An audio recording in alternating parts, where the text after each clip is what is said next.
Hit and run को लेकर के मामला अभी सुलझता हुआ नज़र नहीं आ रहा है। रोज कोई ना कोई नए बयान इसको लेकर के आ रहे हैं और अभी भी ये पूरा जो मामला है चर्चा का विषय बना हुआ है।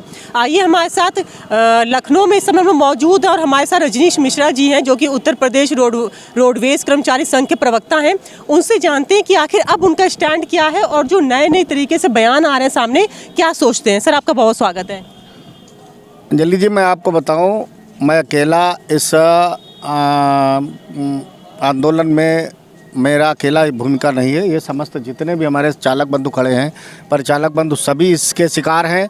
हमारे साथ क्षेत्रीय अध्यक्ष हैं सेंट्रल रीजनल कर्मचारी संघ के मान सिंह जी, ये भी हमारे साथ खड़े हुए हैं। हम लोग साथ साथ ये सभी कर्मचारियों की समस्याएं हैं। सभी जितने भी ड्राइवर्स हैं, चाहे वो कार चलाने वाला हो, चाहे बस चलाने वाला हो, चाहे ट्रक चलाने वाला हो, चाहे बाइक चलाने वाला हो, ये सारी सभी की समस्या थी। मैं लगातार 3 दिन से मॉनिटर कर रहा हूँ। मैंने लगातार आपके चैनल को भी देखा है, विभिन्न चैनलों को मैं देख रहा हूँ। सरकार ने एक प्लान कर रखा है। सरकार ने एक प्लान किया है कि कुछ मीडिया तंत्र को छोड़ दिया है, कुछ वकील को छोड़ा। मैंने कल देख रहा था, एक सुप्रीम कोर्ट के वकील सर्वोच्च न्यायालय के बता रहे थे कि इससे कोई नुकसान नहीं होगा। समझने में गलतफहमी है। वो कह रहे केवल बता के आप चले जाइए। एक बात बताइए, मैं गाड़ी लेकर जा रहा हूँ, ये चालक हैं, गाड़ी लेकर जा रहे हैं और सामने से कार वाला आके किसी को टक्कर मार देता है। वो वक्त टक्कर खाने के बाद इनकी गाड़ी के नीचे आ जाता है, मार के तो वो चला गया। पकड़े ये मौके पर गए। ये अगर निकल जाते हैं वहाँ से तो ये सूचना दें कि साहब फला गाड़ी से वहाँ पर एक दुर्घटना हो गई है। पुलिस पूछेगी कि पहले बताइए आप कौन बोल रहे हैं। इनका नंबर ट्रेस हो जाएगा, उसके बाद इनका नाम पता नोट करेंगे। कार वाला जब नहीं मिलेगा तो वो केस तो इनके नाम आ जाएगा ना। पुलिस तो मुकदमा लिखना है। तो सबसे बड़ी समस्या तो ये चालक के सामने आ रही है ना। मैं इसके विरोध में नहीं हूँ कि कानून आप ना बनाएं, कानून बनाएं, लेकिन उनके लिए बनाएं जो शराब पी के गाड़ी चला रहे हैं, जो 200 की स्पीड में गाड़ी चलाते हैं। एक बात बताएं, मैं इतनी बड़ी गाड़ी लेकर कोई व्यक्ति एक्सीडेंट करेगा, अगर ड्राइवर तो कितनी दूर भाग पाएगा? किलोमीटर, 2 किलोमीटर, 3 किलोमीटर के बाद में हमारा ड्राइवर, चाहे ट्रक का हो चाहे बस का हो, वो सिर्फ इस तलाश में रहता है कि या तो सुरक्षित जगह मिल जाए या कहीं पुलिस स्टेशन हमको मिल जाए जहां हम पुलिस के, हमें पब्लिक की मार से बचने के लिए हम कहीं जाके पुलिस के हवाले कर दें जाके गाड़ी को। और 90% हमारे चालक यही तो करते हैं। फिर केस को बनाने की ज़रूरत क्या है कानून को?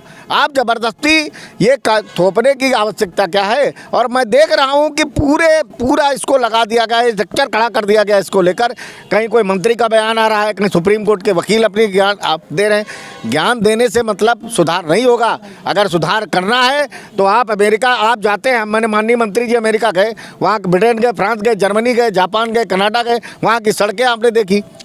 लेकिन मैम आप देखिए, जिस लेन में कार चलाने, बाइक चलाने के लिए लेन छोड़ी जाती है, यहाँ तो पैदल के लिए जो बनाया गया उसमें भी लोग बाइक और कार घुसेड़ देते हैं अगर जाम लगता है। तो पहले आप स्ट्रक्चर को सुधारिए। आप एक स्ट्रक्चर को सुधारिए कि यहाँ बसें चलेंगी, ट्रकें चलेंगे इस लेन में। दूसरा, नहीं घुसेगा तो ऑटोमेटिक उसका चालान हो जाएगा। ऑटोमेटिक जो विदेश में है कि उसके खाते से पैसा कट जाएगा, 10,000 रुपये 20,000 का जुर्माना हो जाएगा, अपने आप बंद हो जाएगा सब कुछ। जब लोग लेन तोड़ेंगे नहीं, लाल बत्ती नहीं क्रॉस करेंगे तो कैसे दुर्घटना हो जाएंगी? उसी में कार चला रहे हैं आप, उसी में बाइक वाले को चलवा रहे हैं, उसी में रोड क्रॉस करवा रहे हैं।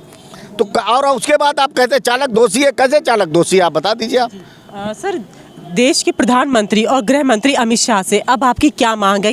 ये भी सुनने में आ रहा है कि अगर ये कानून नहीं रुका तो अनिश्चितकालीन जो है हड़ताल पे आप लोग जाएंगे। मैम देखिए, हम मजदूर हैं, ये जितने भी चालक हैं, हमारी कोई बहुत बड़ी वो मांग नहीं, डिमांड नहीं सरकार से। लेकिन सरकार अगर जबरन हमें फंसाने का काम करेगी, ज़बरदस्ती हमारे ऊपर कोई कानून थोपने का काम करेगी, मैं प्रधानमंत्री आपके चैनल के माध्यम से, आदरणीय प्रधानमंत्री जी से, आदरणीय गृह मंत्री जी से मेरी यही अपील है सभी चालकों की तरफ से कि इन गरीब चालकों का ध्यान रखा जाए।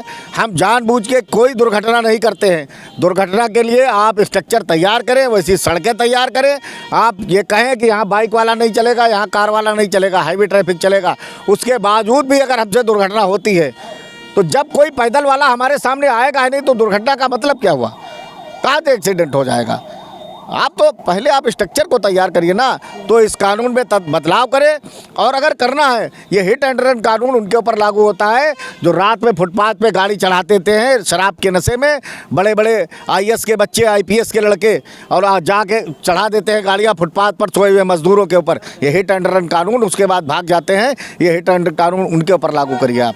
ये सर, आप जो ट्रक बस चलाने वाले जो देश की अर्थव्यवस्था में अपना पूरा योगदान दे रहे हैं, जो प्रदेश की जनता को एक दूसरे स्थान से पहुंचाने का काम देश के लोगों को कर रहे हैं, जनता की सेवा कर रहे हैं, उनके ऊपर हिट एंड रन कानून लागू करने का कोई मतलब नहीं बनता। मैं मेरा आपसे ये आखिरी सवाल है, ठीक है, जैसे आपने कहा कि क्या कहते हैं ये सारी चीज़ें जो दारू पी के चलाते हैं उन पे लागू होनी चाहिए, लेकिन सरकार के पास कोई दो सजेशन, कोई दो सलाह इस कानून को लेकर के, कोई प्रावधान में बदलाव, मतलब प्रावधान में बदलाव, जैसे भी 10 साल की सज़ा है और 7 लाख रुपए का जुर्माना है, उसमें अगर कम करे सरकार तो क्या करे, किस हिसाब से करे?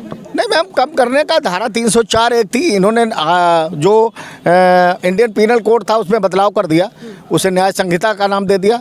हम उसके लिए उसके पक्ष विपक्ष में नहीं है, ना हमारा कोई चालक, उसके सरकार जो अच्छा काम करे हमें कोई दिक्कत नहीं उसमें, लेकिन कम से कम ये तो ध्यान रखें कि आप ज़बरदस्ती किसी को थोपने का प्रयास कर रहे हैं।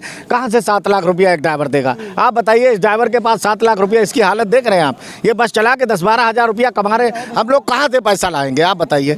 अगर कोई दुर्घटना हो जाती है, ये गाड़ी लेके जा रहे हैं, सामने से कोई भाग खड़ा होता है, कट से निकल के आ जाता है, टकरा जाता है, तो मामला तो सारा पुलिस के हाथ में दे दिया आपने। अब पुलिस कहे कि 2 लाख रुपया दो, नहीं तो आपके ऊपर हम 106 लागू करेंगे, हिट एंड रन कानून लागू करेंगे। और ये पब्लिक दौड़ाती है, ये बचाव में भागेगा तो जरूरी।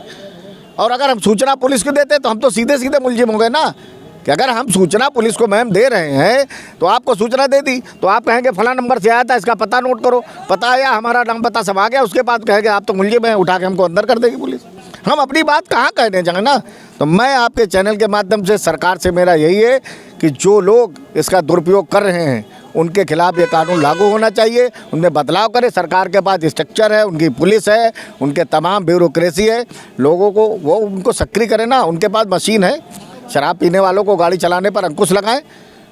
और हमारे यहाँ तो अगर मैं उत्तर प्रदेश राज्य सड़क परिवहन निगम की बात करूँ, हमारे क्षेत्रीय अध्यक्ष भी मौजूद है, हमारे यहाँ तो बराबर जितने चालक हैं, हमारे जितने चेकिंग स्क्वाड लगे हुए हैं, आदरणीय प्रबंध निदेशक महोदय ने लगा रखा है, बराबर रास्ते में चेकिंग होती है, सबकी शराब चेक की जाती है, ड्राइवरों को बाकायदा हमारे पास में मशीनें हैं, जो चेकिंग स्क्वाड हमारे रास्ते में है, और रात्रि में दिन में भी बराबर चेक करते हैं। अगर कोई शराब पी के हमारा चालक गाड़ी चलाते पाया जाए तो उसके खिलाफ कठोर कार्रवाई की जाती है। सर, उत्तर प्रदेश में कुल कितने चालक हैं?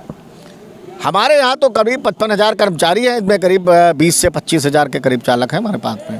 28 जहाँ 20,000 के आसपास चालक हमारे पास में है। तो हमारे पास हमारा स्ट्रक्चर, हम तो जनता की सेवा के लिए मैम बने हुए ना।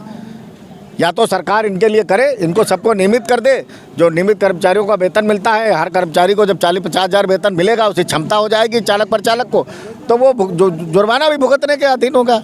सरकार राज्य कर्मचारी घोषित कर दे इनको सबको कि राज्य कर्मचारी है, जो कुछ होगा स्ट्रक्चर खड़ा कर दे, तो ये अपना अगर किसी को वेतन मिलेगा, पैसा मिलेगा, तो भुगतने को भी तैयार हो जाएगा। सारे जितने अनुबंधित से लेकर जितने भी चालक हैं सब राज्य कर्मचारी हो जाएंगे। सरकार घोषित करे, नहीं करेगी ना मैम, इसलिए क्योंकि 10,000 में हमसे मजदूरी कराने पर सरकार को भी मज़ा आ रहा है, उनको भी बहुत अच्छा काम लग रहा है। और जो ज्ञान नेता दे रहे हैं या आदरणीय मंत्री दे रहे हैं या सुप्रीम कोर्ट के वकील, मैं लगातार चैनल के माध्यम से देख रहा हूँ, लगातार इस कानून को लेकर समझाने का प्रयास कर रहे हैं। वो एक बार समझाएं, अगर उनके बच्चे से एक्सीडेंट हो जाता है, ये तो समस्या तब आएगी ना मैम, जब किसी IAS के लड़के से जिसके पास लाइसेंस नहीं होगा, या उसकी पत्नी से, या उसकी बेटी से, या IPS के बच्चे से, या मंत्री के बेटे से जब दुर्घटना होगी और कहेंगे दूसरे चालक से, जो नहीं कहते हैं ना कि चालक से कह देते तुम हाजिर हो जाओ अपने चालक से, फिर वो मना करके भाग जाएगा कि नहीं साहब मैं हाजिर नहीं होऊंगा, 10 साल की सज़ा मुझे हो सकती है दुर्घटना में।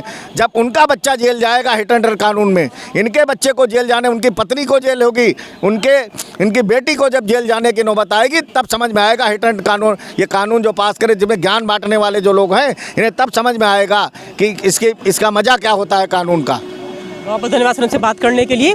तो रजनीश मिश्रा थे हमारे साथ इस समय, उत्तर प्रदेश रोडवेज कर्मचारी संघ के जो प्रवक्ता हैं, तो उन्होंने बताया कि किस तरह से इस कानून में बदलाव होना चाहिए। कहा है कि वो इसके विरोध में नहीं है, लेकिन लागू किस पे करना चाहिए ये उन्होंने बखूबी हमें बता दिया है। साथ में ये भी बताया है कि जो बयान आ रहे हैं उल्टे सीधे, उस पर भी रोक लगनी चाहिए, इससे भी भ्रम फैल रहा है।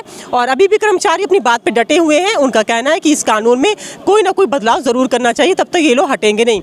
तो ऐसी और दिलचस्प जानकारी जुड़े मेरे साथ, मैं लखनऊ से अंजलि सिंह राजपूत, न्यूज़ 18।